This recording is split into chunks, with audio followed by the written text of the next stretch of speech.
আসসালামু আলাইকুম, কেমন আছেন সবাই? পাঞ্জাবি টিউটোরিয়াল নিয়ে চলে আসলাম। এখানে আমি অ্যাক্রিলিক কালারটা ইউজ করেছি, সাদা কালারটি। তুলি হিসেবে আমি 0 সাইজের তুলিটি ইউজ করেছি। প্রথমে আমি বর্ডারগুলো স্কেল দিয়ে টেনে নিয়েছি। প্রতিটি বর্ডারের মাপ মাঝখানের দিকে এক স্কেল করে আছে।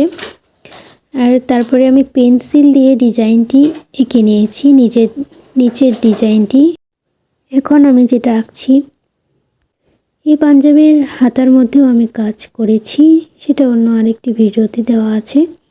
যেহেতু ফুল ভিডিও দিলে ভিডিওটি অনেক বড় হয়ে যায়।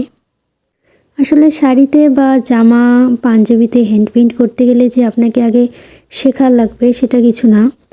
আমিও দেখেই শিখেছি, ইউটিউবে দেখেছি কি কালার ইউজ করার লাগে, কি রং ইউজ করে, কিভাবে আর্ট করে, দেখার মাধ্যমেই শেখানো যায়। আমিও সেটাই করেছি।